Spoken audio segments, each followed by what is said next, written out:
আসামের করিমগঞ্জ পুলিশের মাদক বিরোধী অভিযানে স্বাধীনতা দিবসের আগের দিন অর্থাৎ বুধবার বিকেলে প্রায় 2 কোটি টাকার মাদক সহ পুলিশের জালে ধরা পড়ল 2 মাদক কারবারি। জানা যায় এদিন গোপন খবরের ভিত্তিতে রাতাবাড়ি থানার পুলিশ দোহালিয়ার গিলাটি পাহাড়ের ফাঁড়ি পথে ওত পেতে বসে এই সাফল্য পায়। তারা MZ01K 9391 নম্বরের একটি গাড়ি আটক করে তল্লাশি করলে গাড়ির গোপন চেম্বার থেকে 305 গ্রাম হেরোইন জাতীয় ড্রাগস বাজেয়াপ্ত হয়, যার কালো বাজারি মূল্য প্রায় 2 কোটি টাকার মতন হবে।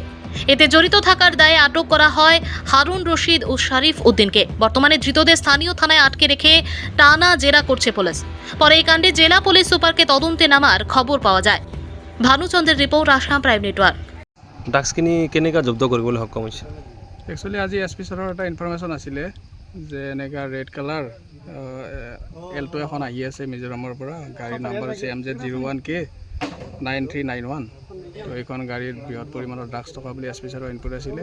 তো সেই মৰ্মে আমি ইয়াতে এটা নাকা প্লেচ কৰিছিলোঁ জিলাডি হিলত, আৰু গাড়ীখন আমি এই জেগাত ৰখাই মেলি ইণ্টাৰচেপ্ট কৰিলোঁ। ইণ্টাৰচেপ্ট কৰাত টোটেল 26 সব কেছ আমি ৰিকভাৰ কৰিছোঁ, আৰু 2জন এপ্ৰিহেণ্ড কৰা হৈছে, আৰু 2জন আমাৰ নীলাম বজাৰ এৰিয়াৰ হয়। এজনৰ নাম হৈছে হাৰুণ ৰছিদ আৰু এজনৰ নাম হৈছে শৰীফ উদ্দিন। আৰু ড্ৰাগছখিনি বজাৰ মূল্য কিমান হ'ব? ড্ৰাগছ এণ্ড একজেক্ট বজাৰ মূল্য ক'ব নোৱাৰিম। টোটেল কিমান আছিলে ড্ৰাগছখিনি? ড্ৰাগছ 305 গ্ৰাম চিজ কৰা হৈছে।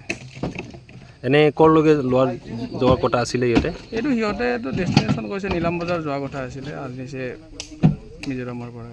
এইটো পিছত ইনভেষ্টিগেশ্যন চলি আছে।